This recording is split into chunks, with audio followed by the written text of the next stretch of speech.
መድብል የኛም ስጋት እኮ እሱ አጠገብ መሆነ ነው እኔ ከሱ በራኩ ቁጥር እሱ ደግሞ እኔን ለመጉዳት ሲል በዙሪያ ያሉትን ሰዎች ህይወት ስጋት ላይ መጣል ይመስለኛል ልክ እስካሁን እንደመጣ ነው መንገድ ማለት ነው እንግዲህ የምትሰራውን አንተ ታውቃለህ ቆይ ለምን ነበር አስቸኳይ እየጠራኸኝ ካሌብ ጠላቶቹን የማጽዳት ዘመቻ ላይ ነው እርግጠኛ ነኝ ከዝና ቀጥሎ ታርጌቱ የሚያነጣጥረው አንተ ላይ ነው ቆይ ዝናን ገደለው እንዴ እኔ እንድገለው አዞኛል እርግጠኛ ነኝ ቀጣይ ደግሞ የምትሆነው አንተ ነህ ማኔጅ ባልገልህ እንኳን በሌላ ሰው ያስገድልሃል ብዬ ስጋት አለኝ እና ቆይ ምን አድርግ እያልከኝ ነው አንድ ነገር ልምከር ይኸውልህ ለጥቂት ጊዜም ቢሆን ይሄን ከተማ ጥለህ መሸሽ አለብህ እኔ ቤተሰቦቼን አሸሽ ይሆናል እንጂ ከዚህ ቦታ የትም ንቅንቅ አለና ጠበቃው ምንድነው የምትለው ምን ሰማኝ እንጂ ምንም ቢሆን እኮ የህግ ሰው ነኝ የህግ ሰው ደግሞ የመጣውን ነገር ፊት ለፊት ይጋፈጣል እንጂ አንድ ነገር ኮሽ ባለ ቁጥር የትም እየተነሳ የሚደነብር ሰው አይደለም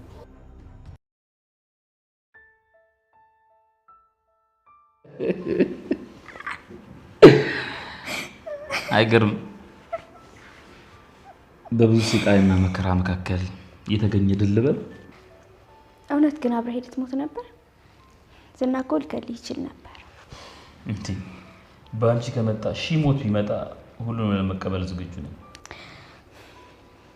እንግዲህ ፈጣሪ ይሄንን ቀን ካሳየን ወደ ሌላ ምዕራፍ ህይወታችን ቢሻገር ምን ይመስላል ተሻግረናል እኮ ነው ወይስ ቀለበቱን እንደ ሌላ ምዕራፍ አልቆጠርሽው እኔ ግን አሁንም ቢሆን አብሬህ መኖር ነው የምፈልገው ድግሱም ይቅር ቪሎውም ይቅር ግርግሩም ይቅር ዝም ብለህ መዘጋጃ ቤቱ ሰደኝና አክባኝ እንዴ ሉላ ምንድነው እንደዚህ ለመጋባት በጣም ይቸኮልሽው ገና እኮ ብዙ የፍቅር ጊዜዎችን እናሳልፋለን በዛ ላይ ደግሞ አልጠገብኩሽ እና እሱ ስንጋባ አይደርስም ያኔማ ብዙ ጣጣዎች ይመጣሉ ለምሳሌ ልጅ ይሄ ልጅ የሚለው ቃል ግን በጣም በዝቷል ምንድነው ነገሩ እኔ ግን ከተጋባን በኋላ ይሄ ፍቅር እንዲቀንስብኝ አልፈልግም እኮ መጀመሪያውኑ ስጋትሽ መቻጣውት አይዞሽ ካንቺ ቀንሼ ለልጄ የሚሰጠው የተለየ ፍቅር አይኖርም ልቀንስስ ብትል ማን ያስቀንሳል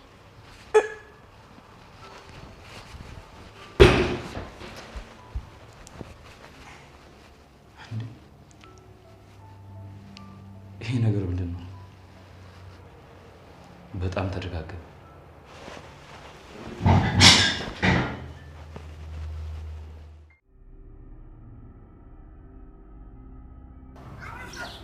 ቆይ መድብል እስከ መቼ ድረስ ነው እነሱን ፈርተን እየሸሸን የምንኖረው ሞት እንደሆነ አንዴ ነው እኔ አሁንስ የመጨረሻ ትክክት ያለኝ ይሄ ነገር ነው ይኸውልህ አንድ ነገር ልምከርህ ጠበቃው ለቤተሰቦች ስትል ፈሪ ብትሆን ነው የሚሻለው መድብል ቤተሰቦችን መልሼ ወደ ባህር ዳር ልካቸዋለሁ እኔ ግን ከናንተ ተለይቼ የትም ንቅንቅ አለኝ ይሄ ደግሞ የመጨረሻ አቋሜ ነው ቆይ ግን ለምንድነው ሁላችሁም እንደዚህ ችክ የምትሉት ምንድነው ችግራችሁ ለምንድነው ሰው የሚላችሁ ማሰሙት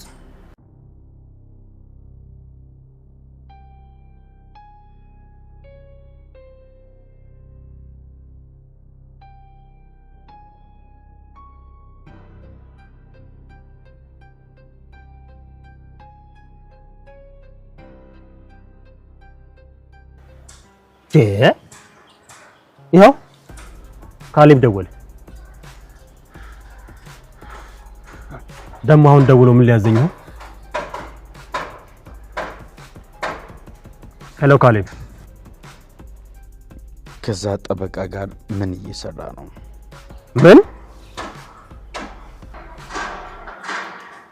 ምንድነው ችግር አለን ቆይ ከኋላ የሚከታተለኝ ሰው ልከብኝ ነበር እንዴ ቀጣዩ ስራ እሱ ነው በጣም ጥሩ አጋጣሚ ነው አሁኑ አጋጣሚውን ተጠቀምና ወደማይመለስበት ቦታ ሸኘው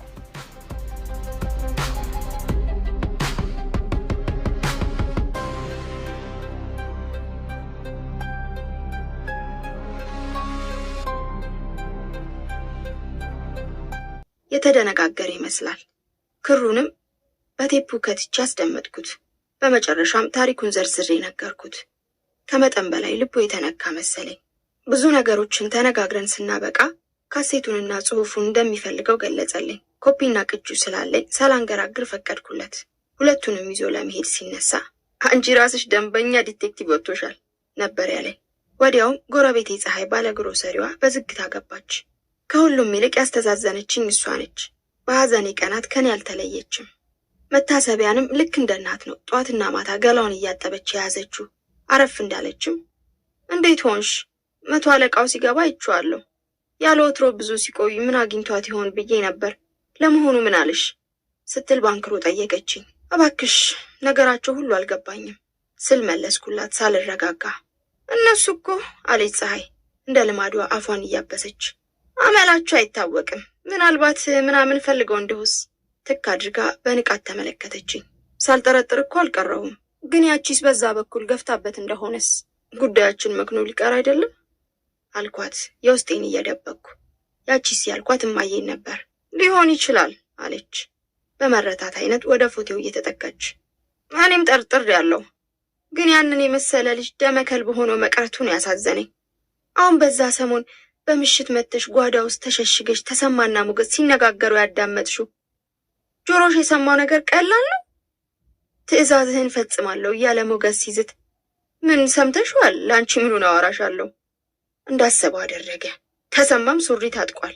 ግን የዚህን ምስኪን ደም ጌታ ይፋረድለት፣ ሌላ አልልም አለችና እንባዋን በነጠላው አበሰች። እኔም ሳላውቀው እንባዬ ኮለል ብሎ ወረደ። ጥቂት ጊዜ በጸጥታ ስንላቀስ ከቆየን በኋላ ያን ያልኩሽ ነገር እንዴት አደረግሽው ስል ጠየቅኳት። አለች ከሐሳብ እንደ መንቃት ብላ። ከሁለት ደላሎች አግኝቻለሁ። ፊት እኮ ብናውቅ ኖሮ እኔው ጋር ባለዳዎች ያዝያዙት ነበረ። እየሸጥኩ ጨረስኳቸው እንጂ አንደኛው ዋጋውን አሳርሮ 500 ይላል። በካርታ የሚገጠም 7 ጎራሽ አውቶማቲክ ነው። ሌላኛው ደግሞ 6 ጎራሽ ተሽከርካሪው ነው። ሁለቱንም አምጥቼ ታዩና ደስ ያለሽን ታስቀሪዋለሽ። እንደዚህ ገፍቶ የመጣን ጠላት አፈር ማስጋጥ ያስፈልጋል። የታባቱንስና የትኛው ይሻል ይመስልሻል? እኔ እኮ እጅግም አላውቀው ስል ጠየቅኳት አይኖቿን ትክ አድርጌ እየተመለከትኩ። ታዩዋለሽ፣ ነገ ወይም ከነገ በስቲያ አመጣዋለሁ። ብቻ ዋጋ እንዳንበላ መጠንቀቅ ነው። እና ኢየሩሳሌም ደረሱ ስትል ጨዋታዋን ቀየረች። አክስታቸው ቤት መሄዳቸውን ነግሬያት ብዙ ከተጨዋወትን በኋላ ወደ ቤቷ ሄደች። ለብቻዬ እንደተቀመጥኩም ከጥቂት ዓመታት በፊት በሬዲዮ የሰማሁት አንድ አስደናቂ የበቀል ታሪክ ወደ አእምሮዬ ጓዙን ጠቅልሎ መጣ። ሴቲቱ ጀርመናዊት ስትሆን ተቀዳሚና ተከታይ የሌላት አንዲት ሴት ልጅ አለቻት። ልጅቱ እንደ ምስምዝ ወርቅ የሚውረገረግ ቁመናና እንደ ፀሐይ የሚያበራ ውበት ነበራት። ገና 9 ዓመቷን ሳትደፍን ከነሱ መንደር የሚኖር ሰፈር ያሰለቸ ወስላታ ጎረምሳ የእናትየዋን እግር ጠብቆ በድንግዝግዝ ወደ ግቢዋ በመግባት ልጅቱን አፍኖ ይወስድና በግፍ ሕጓን ይገስሰዋል። አንቆ ገሏትም ሊያመልጥ ሲል ይያዝና ይታሰራል። እናቲቱም በነገሩ አንጀቷ እያረረ ወደ ፖሊሶችና መርማሪዎች ዘንድ እየሄደች ልጁን ስትፋረድ መንፈቅ ያልፋል። እንዲያውም የነገሩ አዝማሚያ ልጁን ለከባድ ቅጣት እንደማይዳርገውም ጭምጭምታውን ትሰማለች። ታዲያ አንድ ቀን ዱርዬው ፍርድ ቤት ይቀርባል። እሷን በዕለቱ ተገኝታ ሁኔታውን ስትከታተል ዳኞቹ በጉቦ መወሰዳቸውን የስሚ ስሚ ያወቀችውን ያህል እዛው ፍርድ ቤት ውስጥ በሚያሳዩት ፍርደ ገምድልነት ትገነዘባለች። ጎረምሳውም ይጠቀስና ተነስቶ እኔ አልገደልኳትም፣ ደግሞ ወዳና ፈቅዳ ግንኙነት አደረግን እንጂ አስገድጃት አይደለም እያለ ሲያትት ልቧ ቆስሎ የከረመው እናት ቦርሳዋ ውስጥ የሸሸገችውን ሽጉጥ ታወጣና ግንባሩ ላይ ትቆጥርበታለች። ለብዙ ጊዜ ሲገርመኝ የኖረ ታሪክ ነው። እኔ ግን አሁን ሽጉጥ ያስፈለገኝ እንደዚህ ለማድረግ ሳይሆን ራሴን ለመጠበቅ ነው። ትላንት ወንድሜን የገደሉ ነገ ጠዋት ለእኔ አይመለሱም። ስለዚህ ተለል ማለት ስለሌለብኝ ነው በፀሐይ በኩል ማፈላለጌን የተያያዝኩት። ጊዜው 11 ሰዓት አካባቢ ነው። ከስራ እንደወጣው ወደ ላውንደሪ ጎራ ብዬ ነበር። ሰራተኞቼም የ100 አለቃው 2 ጊዜ መጥቶ እንደፈለገኝ ነግረውኝ እሱኑ በመጠባበቅ ላይ ነኝ። ከላውንደሪ ሰራተኞች ዋናይቱ ዘመዳችን ስትሆን የተቀሩት ደግሞ እንደዚሁ በእውቂያ የተቀጠሩ ናቸው። በተቻለ መጠን መሳሪያውን በጥንቃቄ እንዲይዙ ትመክራቸዋለሁ፣ እከታተላለሁ። ሁሉንም ነገር ለእነሱ አምኜ አልተውላቸውም። በአቅራቢያችን ከነበረው ቡና ቤት በስልክ አዝዤ ያስመጣሁትን ቡና በመጠጣት ላይ እንዳለው የ100 አለቃው የሲቪል ልብስ እንደለበሰ መጣ። የመቻኮልና የመረበሽ ሁኔታ ይታይበታል። ከቀን ወደ ቀን ባደረግነው መቀራረብ ተላምጄዋለሁ። ፀሐይ በጠቆመችኝም ዘዴ ለመጠቀም አመቺ ሁኔታና ጊዜ እየተጠባበቅኩ ነው። 2 ጊዜ መምጣትህን ልጆቼ ነግረውኛል። ስላመላለስኩ በጣም አዝናለሁ። ለምን ፈለግኝ አልኩት ሰላምታ ከተለዋወጥን በኋላ። አሁን ተመላለስኩኝ። ለጉዳያችሁ ነበር። አንዴ የማነጋግርሽ ጉዳይ አለ አለና በአይኑ ወደ ጓዳው አማተረ። ሁለታችንን የሚያስቀምጥ ቦታ ይኖር ይሆን ሲል ጠየቀኝ። ንግግሩን ካጤንኩት በኋላ ቦርሴን ይዤ እየተነሳው እዚያ አይሆንም ቆይናማ ብየው ፊት እየመራ ወደ መኪኔ ገባው። እሱም ከፊት ለፊቱ በኩል ገብቶ ተቀመጠ። ወዲያውም ወደ ድሮ አየር ማረፊያ እንሂድ ወይስ ወደ መስፍን ሐረር መንገድ ብዬ ጠየቅኩት። እንዳልሽ ግን ብዙ አንቆይም አለ በሁኔታዬ የተገረመ ይመስላል።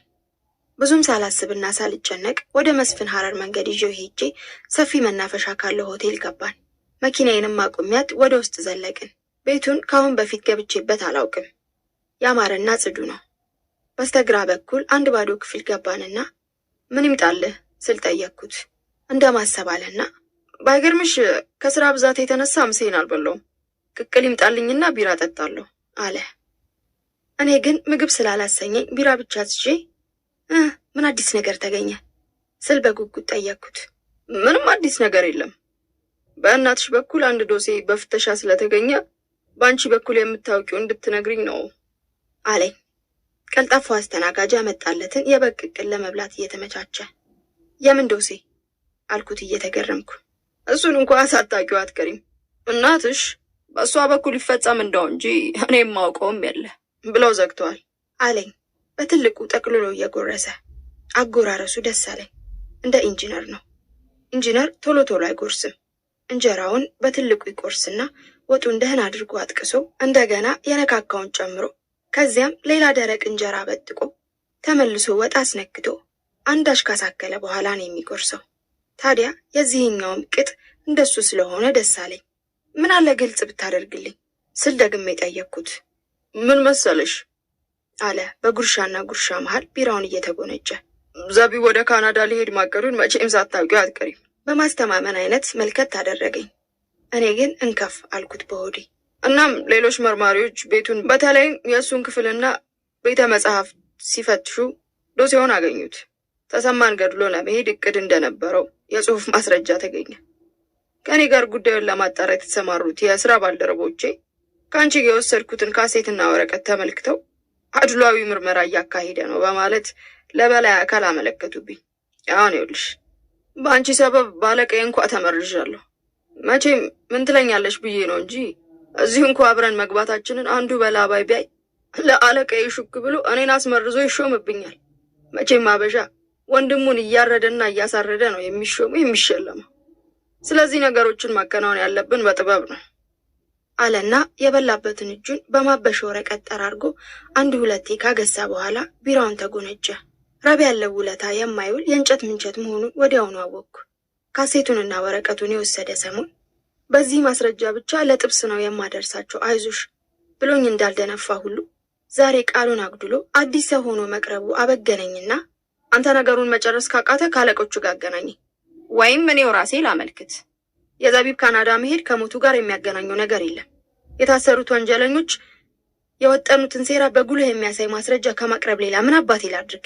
እንዲህ እያላችሁ የወንድሜን ደም ከንቱ ልታስቀሩት ባትሞክሩ ጥሩ ነው አልኩት እልህ እየተናነቀኝ። እስኪ ረጋ በይ አለ ሲጋራውን እየለኮሰ። ምኑን ረጋ አልኩት ካፉ ነጥቄ። ይህ ነገር ከተጀመረ ስንት ጊዜ ሆነ? ገና 2 ወር አልሞላም ሲል በትህትና መለሰልኝ። ነገር ከሰነበተ ጠላ ከሻገተ ዋጋ እንደሌለው ጠፍቷችሁ አይደለም። የቆሰለ ልቤን ማን ይፈውስልኛል? አንተም የምትረዳኝ መስለ ገሸሽ ልትል ነው አልኩት እንባ እየተናነቀኝ። የወንድሜን ደም ለመወጣት እንኳንስ ገንዘብ ሌላም ብሰጠው ፈቃደኛ ነኝ። አትሳሳች፣ ምንም ልረዳሽ አልችልም። የበላይ አካላት እንደመረዙኝ የነገርኩሽ መሰለኝ። ባይደንቅሽ አሁን ደግሞ እነሱ የሚሉት ሌላ ነገር አለ አለና ንግግሩን ገታ አደረገ። አለመናገሬንም ማስተውለው ያለምንም ማስረጃ ይህን ያህል ጊዜ ታሰረው ተሰማ የዋስ መብት ይከበርልኝ ባለው መሰረት ነገ ወይም ከነገ ወዲያ ሊፈታ ይችላል። ከኔ በስተቀር ሁሉም በነገሩ ተስማምተውበታል አለና ከባድ ሸክም ያሳረፈ ያህል ጫን ተነፈሰ። ሆዴ ብግን ስላለ ምንም አልተናገርኩም። ባልተለመደ አኳኋን ፊት ያለውን ቢራ ጭልጥ አድርጌ ጀርባዬን ለመቀመጫው ሰጠው። የዘቢብንም የእናቴንም እያነሳ ዳርዳር ሲል የነበረው ይህኑ ለማርዳት መሆኑን ተገነዘብኩ።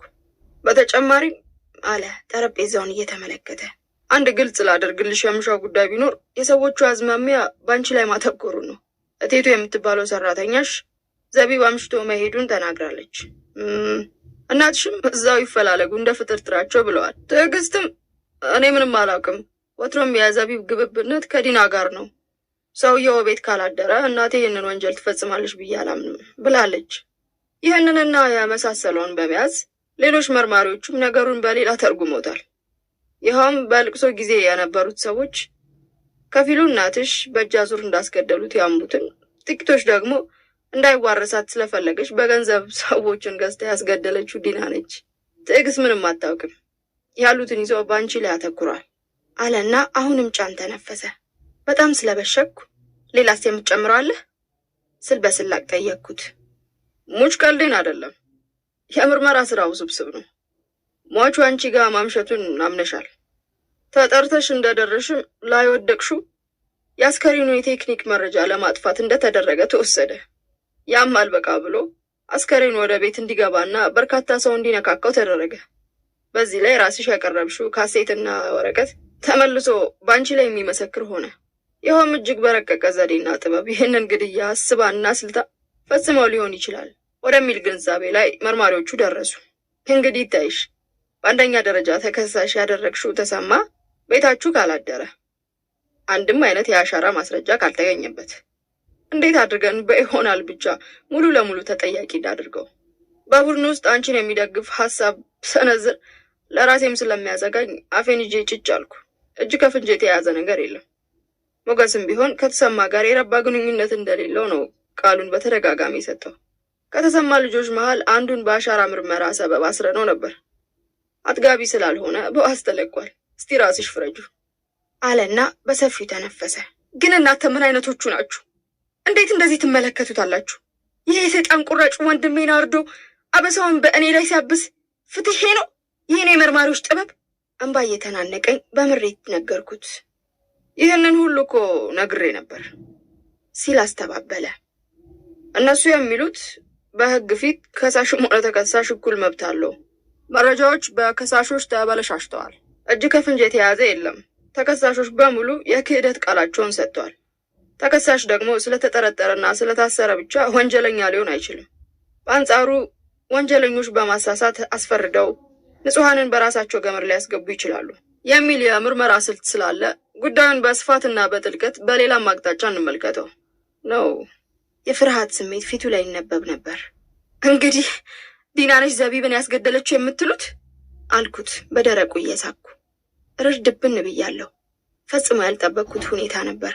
እጆቹን ግራና ቀኝ ምናልባት በሚል አይነት ዘርግቶ፣ የሰዎቹ አዝማሚያ እንደዛ ነው። ነገሮች ሁሉ እንደ ፍላጻ አይን ወደ አንቺ እያነጣጠሩ ነው አለ። አንተ ግን ታምንበታለህ? ይህ እንኳ የማይጠየቅ ጥያቄ ነው አለና እንደማሰብ አለ። ስለ ገንዘብ ብዙ የምታውቂ ስለሆነ ጊዜ አላጠፋም። አንድ ታሪክ ልንገርሽ። አሜሪካ ኒውዮርክ ከተማ ሁለት ባልና ሚስት ወልደውና ከብደው በትልቁም በትንሹም ተከብረው ይኖሩ ነበር። የልጆቻቸውን ልጆች ድረዋል። በጣም ሀብታሞች ናቸው። የእነሱን እጅ እያዩ የሚኖሩት ሰዎች ቁጥር እንኳ ቀላል አይደለም። በአንድ ምሽት ባል ሞተው ተገኙ። ባቡር ጣቢያ አካባቢ። ሀገር ጉድ አለ። ሚስቱትም አብሬ ልቀበር አሉ። መቼም ምርመራ የማይቀር ነው እና ክትትሉ ቀጠለ። ሴቲቱም የጠረጠሯቸውን በሙሉ እያሳፈሱ አስመረመሩ። በትልልቅ የመንግስት ኃላፊነት የነበሩ ሰዎችም አልቀሩ። ሁሉም ተጠየቁ። ዳሩ ግን ምንም ፍንጭ ሊገኝ አልቻለም። ጉዳዩ ዓመት ሊሞላው ትንሽ ሲቀረው ሌላ ያልታሰበ ነገር ተከሰተ። አንድ ብልህ መርማሪ ቤተሰቡ ለጉብኝት ወደ ውጭ የሚሄድበትን ጊዜ አጥንቶ ወደ ቤታቸው ገብቶ ሲፈታትሽ ከሴቲቱ የጸሎት መጽሐፍ ውስጥ ሚስጥሩ ተገኘ። ውድ ባለቤቴ ሆይ ስላስገደልኩ እያደር የሚቆጨኝ እንዳይመስል፣ የዛን ጊዜ ሀብታችን በእኔ ስም ይጠራ ብልህ ለምን እምቢ አልከኝ? ይኸውልህ አንተን አሰናብቼ ሀብትህን ጠቀለልኩ። በገዛ ቀብቃባነትህን የሞትከው አምላክ በሰማይ ቤት ነፍስህን እንዲምራት ዘወትር ጸልይልሃለሁ። እኔ ግን ለምን ገብጋባውን አስገደልሽ ብሎ እንደማይኮንነኝ ያምናለሁ። ግፋ ቢል አንተ ትተኸው ከሄድከው ፍድፋጭ ሀብት ላይ ለድሆች መበተንና ቅዱሳን እንዲያማልዱኝ መማፀን ብቻ ነው የሚጠበቅብኝ። ከሰባ በላይ ነፍስ በግፍ አጥፍተው በጻድቃንና በቅዱሳን ምልጃ ብቻ የገነት በር ወለል ብሎ የተከፈተላቸው እንዳሉ ስለምንሰበክና ስለምናምን የኔ ነገር አያሳስብህ። ይልቅ አንተኑ ይቅር ይበልህ። አሜን። አቡነ ዘበሰማያት ነበር የሚል ጽሑፉ። ወዲያውም ሴቲቱ ቀርበው ተጠየቁ። ምንም ሳያንገራግሩ አመኑ። ለእነማን ምን ያህል ሺህ ብር ሰጥተው እንዳስገደሏቸው ዘከዘኩ። እናም አንድ ሰሞን በምድር አሜሪካ በጋዜጦችም ሆነ በሬዲዮ ከዚህ ሌላ ወሬ አልነበረም። ስለዚህ ገንዘብ አይሰራውና አያሰራው የለም።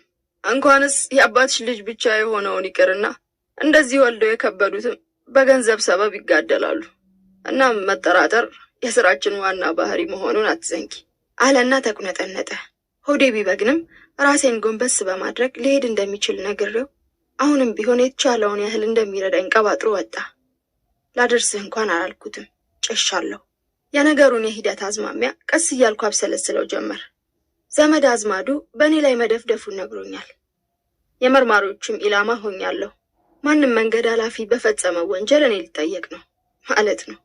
ከሁሉም ያቃጠለኝ ደግሞ የኔ መጠርጠር ሳይሆን የወንድሜ ደም ከንቱ ሆኖ መቅረቱ ነው። ልቋቋሙ የማልችለው ፈተና ፊት ለፊት የተደነቀረ። እስከ ዛሬ ድረስ በተለያየ ሐዘንና መከራ ፍዴን የበላሁት አንሶኝ አሁን ደግሞ ደሜ ተቃባኝ ተሰማ ባጠነጠነብኝ ወጥመድ ተተብትቤ ልወድቅ ነው። በሰፈሩት ቁና ይሰፈራሉ ብዬ ስጠብቅ ከናካቴው ነገሩ መልኩን ቀይሮ መያዣና መጨበጫው አይነ ተኩላው ጠፍቶ እኔው ትከሻ ላይ ዘፍ አለ። የተሰማ የተቀነባበረ የሴራ ጅራፍ ስጋዬን አልፎ አጥንቴ ድረስ ዘልቆ ገብቷል። አወይ አወይ! ልቤ በብሽቀት ነፈረ። ያቀድኩት በሙሉ እንደ ረጋ ሰራሽ ግም ፍርስርሱ ወጥቶ ትልሜን መና ቀረ። መርማሪዎቹም ነገሩን አንድም በገንዘብ ኃይል አሊያም የተሳሳተ መረዳት በሚፈጥረው ድድብና እንዳበለሻሹ ተገነዘብኩና በቃኝ የእናንተ ነገር አልኳቸው በሆዴ። እነሱ የፈለጋቸውን ይቀባጥሩ እንጂ የወንድሜ ገዳዮች ተሰማና ሞገስ ለመሆናቸው ቅንጣት ታህል አልጠራጠርም። ይህንን ከተጠራጠርኩ የራሴንም ህልውና ተጠራጥሬያለሁ ማለት ነው። ስለሆነም ነገሩን አሜን ብዬ ልቀበላቸው አልፈለግኩም፣ አልችልምም። ጭርሱን እልህ ባህር ውስጥ አለምኩ። አዳሜ የለደፈብኝን የጭቃ ጅራፍ ለይተው ማየት ሲገባቸው ጭልጥ ብለው በመሳታቸው አይንቁ ንቀት ነኳቸው። ጽኑ ቂም በሆዴ ተቋጥሯል። ይህንን ቂም ደግሞ ሊሽረው የሚችለው የባለደሞቼ አስፈላጊውን ቅጣት ማግኘት ብቻ ነው። የነገሩ አዝማሚያ ግን ኮረንቲ የሚያስጨብጥ ነው።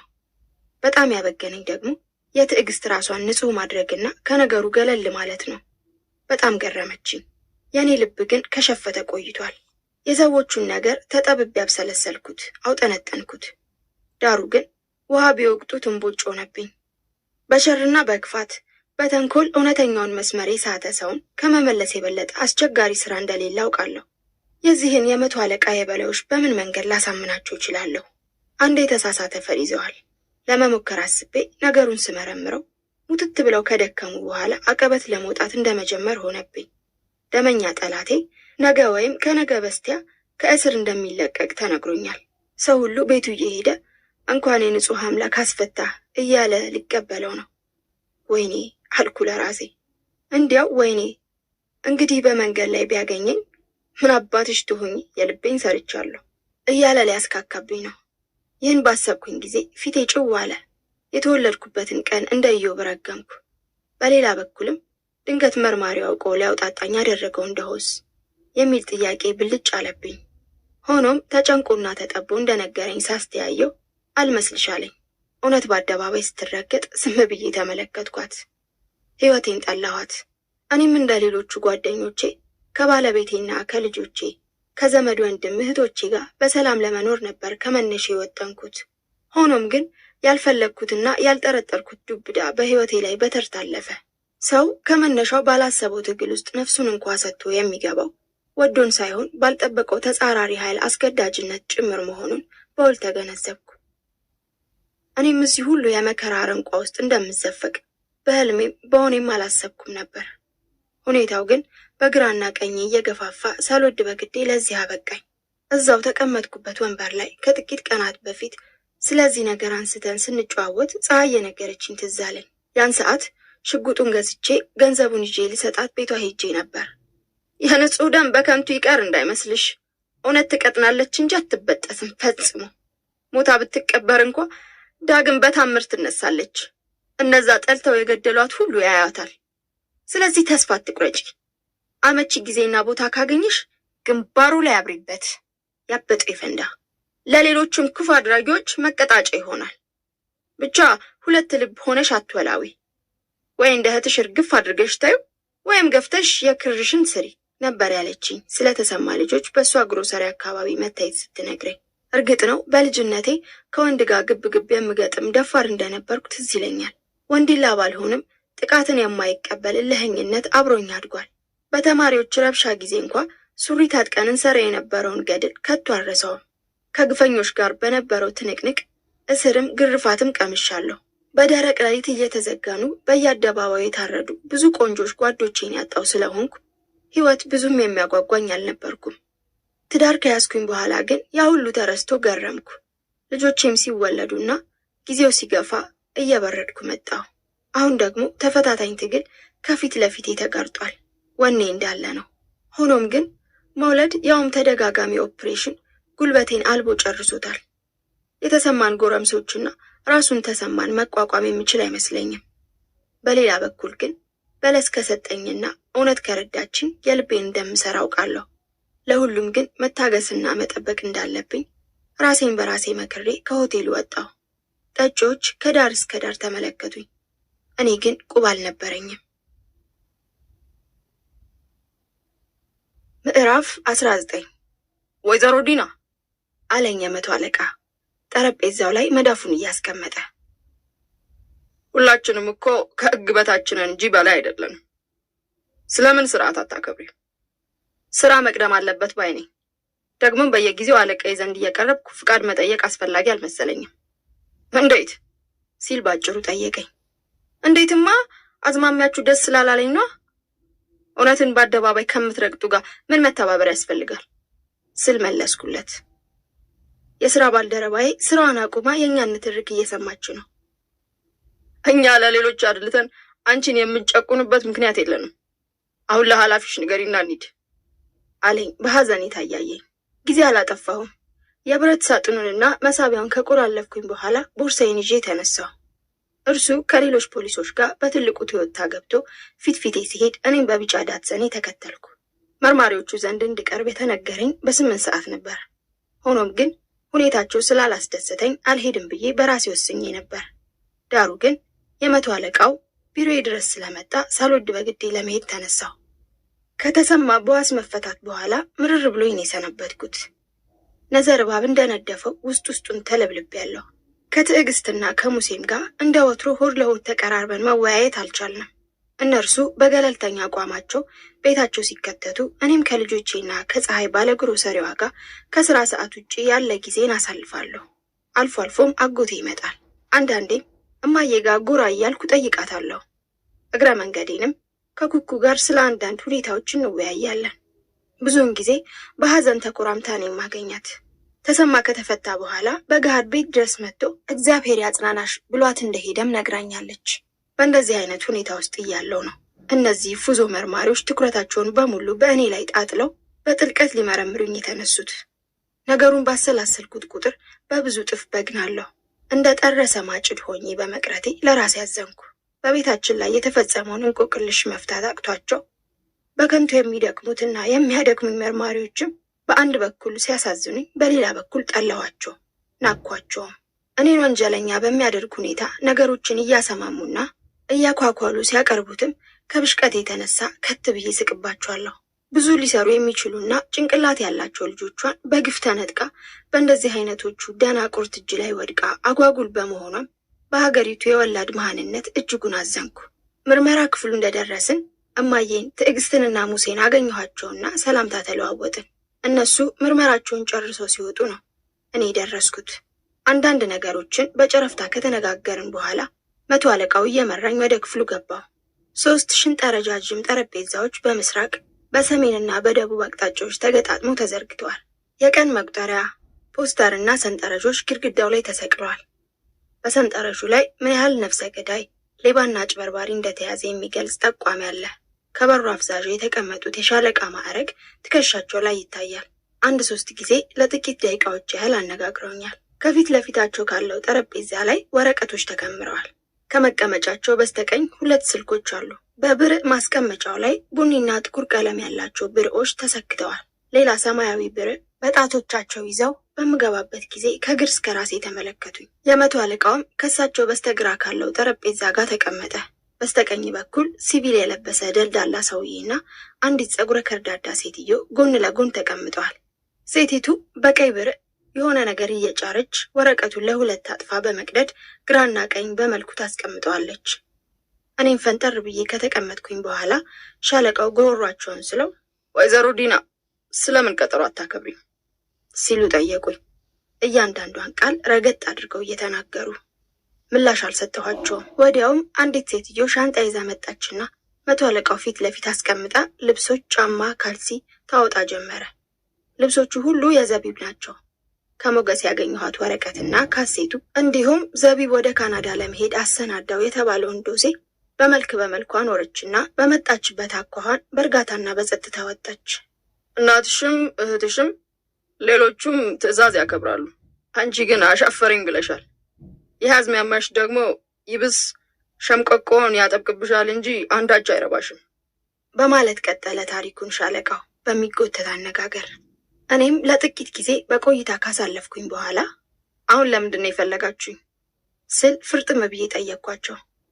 ሴቲቱም ቀና ብላ በአግራሞት አይታኝ አይኖቿን ሰበረች። የሰው ደም ፈሷል እኮ ምርመራ ላይ መሆንሽን መዘንጋት የለብሽም።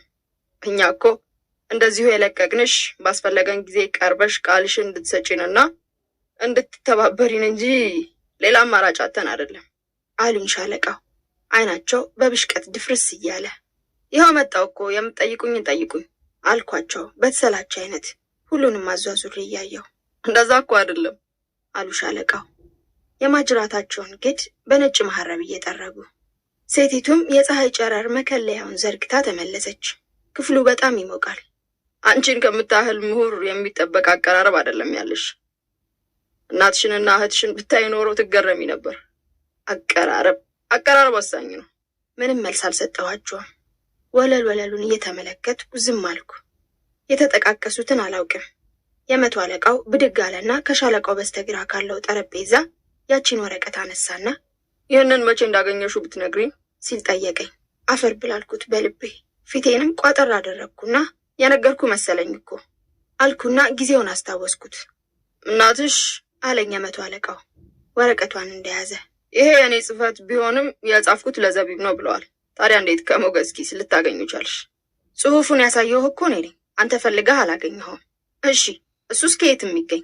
ስለ ካሴቱ ምን አስተያየት አላችሁ አልኳቸው የምለውንም ሳላውቅ። ካሴቱን አምነንበታል። እንዲያውም ጥርጣሬያችንን ያሳደገው እሱ ነው አሉ ሻለቃው። መቼም ከሞገስ ጋር እስከ ቅርብ ጊዜ ድረስ በወዳጅነት እንደሰነበታችሁ የማትክጁ ጉዳይ ነው። ታዲያ በረቀቀ ዘዴ እኚህን ንጹሕ ሴትዮ ገና ለገና የእንጀራ እናቱ ናቸው በማለት እናንተ የፈጸማችሁትን የረቀቀ ወንጀል እከሻቸው ላይ ልትጥሉ ስትነሱ የስራችን ጸባይ ነውና ዝም ብለን አናይም። ሞገስ ደግሞ ከተሰማ ጋር የጠበቀ ግንኙነት እንደሌለው በተደጋጋሚ ገልጿል። እሱ ወንጀሉን መፈጸሙን ቢክድም በመኪናው ግጭትና በተሰባሰቡት የቴክኒክ መረጃዎች እጁ እንዳለበት ወደ ማመኑ ተቃርበናል።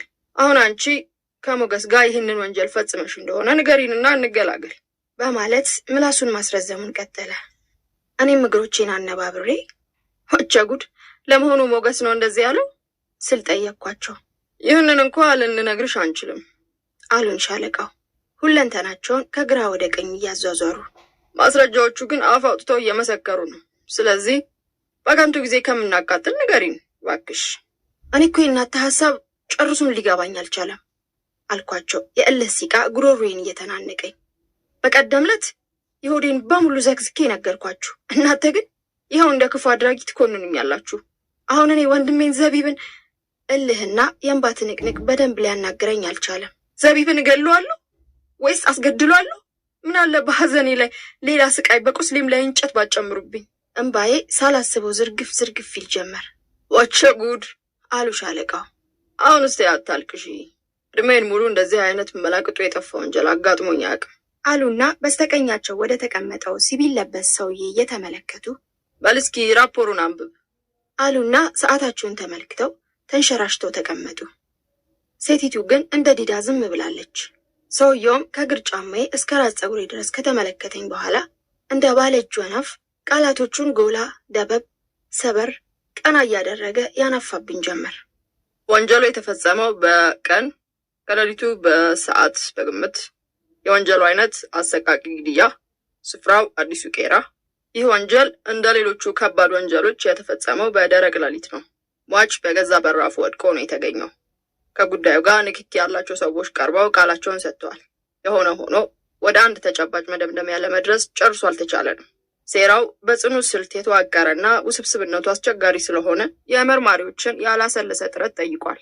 ተፈታትኗል፣ እየተፈታተነም ነው። ከሁሉም በላይ ወንጀሉን ውስብስብ ያደረገው ዋናዋ ከሳሽ አውቃም ይሁን ተስቷት ባደረገችው መረጃዎቹን የማጥፋትና የማደብዘዝ ስልት ነው። እረ ለመሆኑ አስከሬን የቴክኒክ መረጃዎች ሳይሰበሰቡበት እንዴት ይነካካል? እንዴትስ በተቻለ ፍጥነት ለፖሊስ ሪፖርት አይደረግም? ለፖሊሳዊ ተግባር በጣም የሚጠቅሙ ጥቃቅን ማስረጃዎች በሙሉ ከጥቅም ውጭ ሆነዋል። ይህም ፊቱኑ ታስቦበት የተሰራ ወንጀል ለመሆኑ በተጨባጭ ግልጽ ያደርገዋል። በሌላው አንጻር ግን ከጉዳዩ ጋር ከቶ ግንኙነት የሌላቸው የማስመሰያ ማስረጃዎች በከሳሿ በኩል